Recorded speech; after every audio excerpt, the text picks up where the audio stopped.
So my name is Anupama Ramachandran. Basically, I use art to coach. That's where I started the studio that is now called the White Paper Creative in Trivandrum. We are conditioned, all of us, to not talk about our issues. Okay. Now, so I've realized this is my calling. Well, for me, is in a nutshell, just women supporting other women. It's a group of women who I know. I may not call them at 3 a.m., but if and when I need to, I know they will be there. Hi, ma'am. Hello? So, ma'am, could you please introduce yourself so that our audience can know more about you and your business? So my name is Anupama Ramachandran, and I am an art-based coach. Basically, I use art to coach. I'm also an artist, having studied art, graduated in fine arts. Didn't know I could draw or paint until I was 15 years old, when I was sent off to an art class during the summer holidays, and that's where I realized I could paint. So I changed my track, went on to studying art, and lived in Dubai for almost 30 years, and taught art in a school there. And in the course of my teaching, somewhere I realized that there were elements of, art as therapy that I was using in my lessons, but not really knowing how to use them.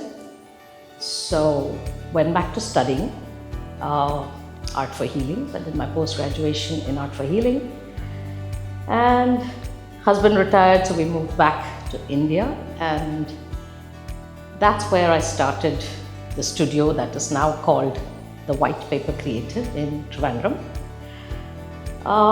which is a space for people to come and create. Essentially, it's a community that I dream that it will be one day, where we do lessons, we do healing sessions, people just come and sit there and paint. We provide all of the resources that they will need at the studio. So they come there and spend time. That's how the space works. So, ma'am, how does art touch one person's life? How does this work? So art as for healing is essentially non-verbal communication. When we are conditioned, all of us, to not talk about our issues. Okay. So the way this healing modality works is that I don't need to hear a backstory. Okay. My job is only to guide you to think in a direction where you are able to heal yourself. So the premise is that once it comes out, then it's not an issue anymore. So there is a process, of course. So I don't do anything that's clinical. For me, I do only the part of art for healing which is non-clinical, helping people deal with emotions, where feelings of self-doubt, fear, guilt, shame, grief, anxiety, all that sort of emotion is what I help heal. So how did you come up with this plan of healing others through art? What made you do this? No, so I've realized this is my calling. This is the purpose of my life, to support individuals to find joy in their creative process. So basically, your summer vacation changed everything. It shaped your future. So what do you have to tell the aspiring business entrepreneurs, the women out there who are planning to start their own business? That go with your gut instinct. Listen to yourself. And the universe has your back. It's working for you. And whatever you desire will happen. But you have to show up and commit to it. Cool. So, ma'am, how did you end up being a WEN member? And I believe you are the co-member of WEN. How did it change your life? How did WEN help you to grow? So when happened to me at a time when we had just moved back to India. This is my first time living in Kerala, in Trivandrum, and I knew nobody. It happened that the chapter in Trivandrum was being launched. I just happened to be at the right place at the right time. So I'm the founding chairperson for the WEN chapter in Trivandrum. WEN for me is, in a nutshell, just women supporting other women.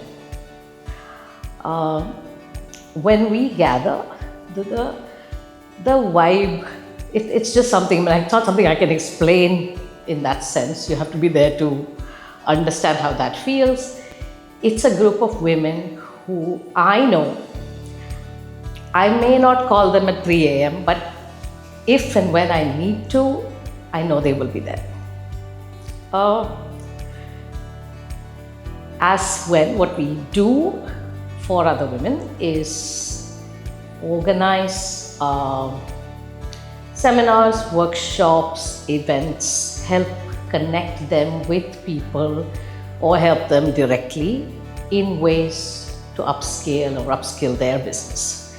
Because we've got a whole range of women entrepreneurs, from people who are making, pickles from home to the bigger resorts and multimedia houses and, larger businesses in that sense. So it's a whole range. So to get the women to understand that they need to upscale themselves, to help change that mindset. For a lot of women, they're very comfortable being where they are.